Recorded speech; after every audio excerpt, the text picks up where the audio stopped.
Do you treat your dog as part of the family? Well, so do we. So why not celebrate your pup's birthday with the ultimate party box? Check us out on Instagram, Twitter, and Facebook at Party Pup Info, and let us make your pup's party or any celebration perfection.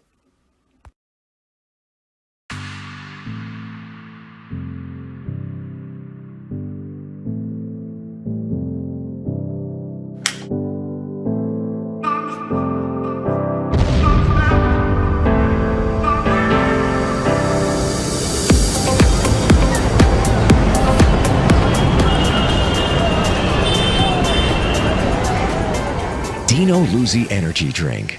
Yeah, it's that good. This was something I had a hard time doing, thinking. Most of us, we're not used to thinking. We used to going to work. Our boss tell us what we got to do for that day. We do what we're supposed to do for that day, and then we go home. We're not used to being what I'm trying to say. We're not used to just being what the word when you take initiative. We could not take initiative. First of all, we was afraid we were gonna get fired. That was the first thing, and the second thing was if you don't come up with the idea, there's something go wrong. It's not your fault.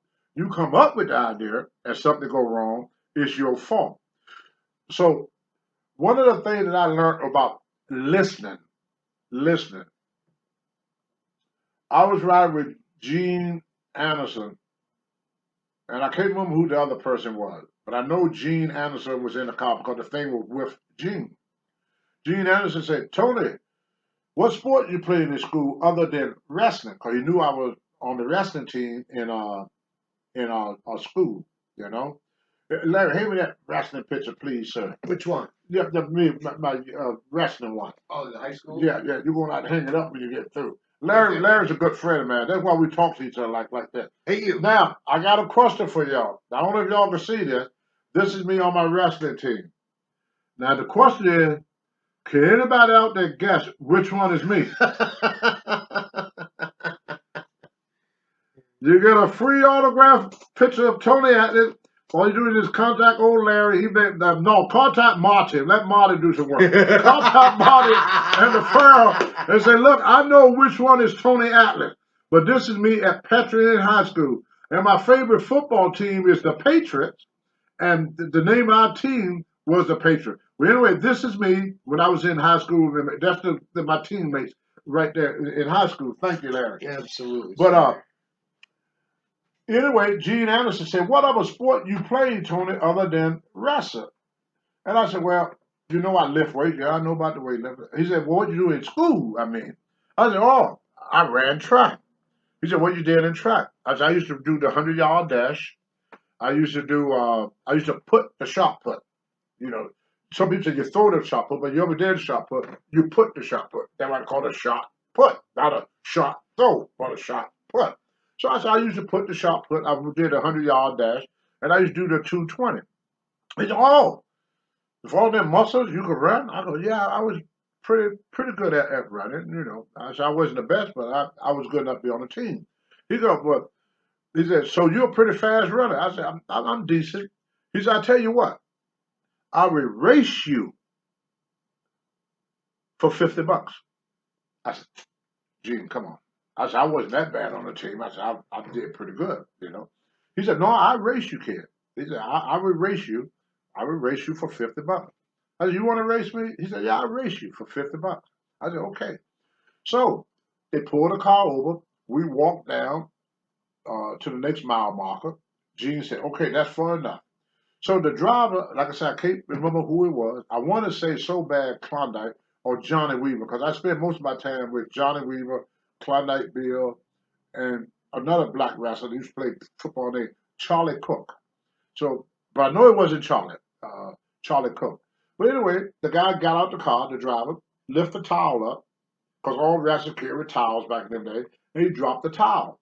When he dropped the towel, I took off like a bat out of hell. I gave it everything I got. Something told me to look back. I looked back. Old Gene Anderson, he's coming along like, he's trotting. Just like this. Just trotting along. taking his time. He got back. He looked at me and said, "Okay, you owe me $50." I said, "Gene, I won." He said, "I didn't tell you that I could beat you, Rennie." He said, "I bet you that I will race you." See, that's where they will teach me that. Yeah. He said, "That's a lesson you need to learn, kid. You need to learn to listen to what someone say. If you stop and think about it," he said, "I will race you for $50." He raced me. Yep. He didn't say you're going to win the race. Mm-hmm. He said, "I will race you." He did what he said. He raced me. And then he worked you. He worked me. That's when guys started teaching me to listen. Another thing, I hope I have time to tell this story because this all at the beginning of my career. I don't do things in order because it don't come in here in order. I have to tell y'all as it come. I have to tell it because tomorrow I'll forget the hell all about it. You know, that's what my little pea brain work. You know, but anyway, my first week in wrestling, my very first week in wrestling, George Scott wanted to make me some money because to get me on my feet. So he put me on all the shows with Wahoo McDaniel and Ric Flair. And Wahoo and Ric Flair and Johnny Valentine, they were selling out everywhere.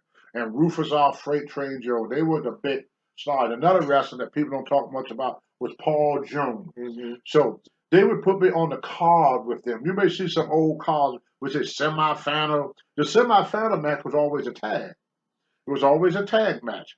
And the semifinal would happen right before intermission. Because you want to leave something good for the people before they go to intermission, and then they come back with the big main event. The main event was the only match. Sometimes they had a double main event, which had after the intermission had two matches. After so it was only 6 matches. So it was only main events after an emission. I thought that was the only thing. Sometimes they would have two main events, like we call a double main event. But the semifinal match was right before intermission. Mm-hmm. You know, you give them something good to think about to come back to. Yeah. So they put me in the all week. They said being in preliminary matches, which the first, second, third match or fourth match, they would put me in a semi main event, which you got paid more money. The higher you are on the card, like the guy on the first, just throwing numbers out there. Maybe the guy on the first card would get $100 that night. This guy would get 150 on the second match. He would get 200 on the third match. There'd be 250 on the fourth match, and then you get like 300 or 400 for the semifinal. You get like 5 or 6 for the main event. So as you move up the ladder, your money moved up with you. So he put me in a big spot. This is my first week.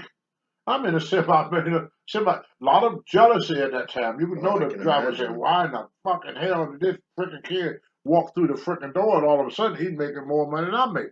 So I'm riding back with these wrestlers, and one of the Rene Goulet, freaking stooge.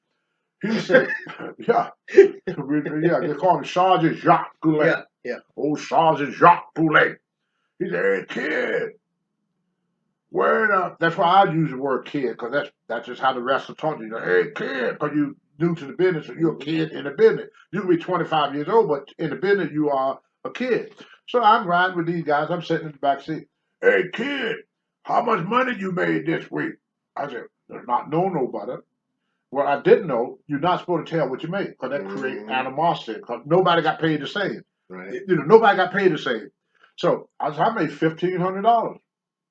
What I didn't know is when I made $1,500, everybody called like that. So I said, "Oh." He said, "Oh yeah." He said, "That's it?" I go, "Yeah. I made $1,500 this week." And he said, "Well, you know, Rufus R. Freight Train Joe, he was another big black wrestler. He got a belly out to here. He don't have your body. He don't have all your trophies and medals and stuff." He said, "He made $2,500 this week. You only made 15?" He said, "Here's another thing about listening." He said, "Wouldn't you like to make $2,500 in 1 week?" I go, "Well, hell yeah." They said, "Oh yeah." So then we talked a little bit more. The next morning, my phone went off. 7 o'clock in the morning. George Scott is on the phone. He's madder than hell. He's mad. "You get your ass down here right now. Get down here, Tony. Get down." He was like a father to me. Mm-hmm. "Get down here, boy."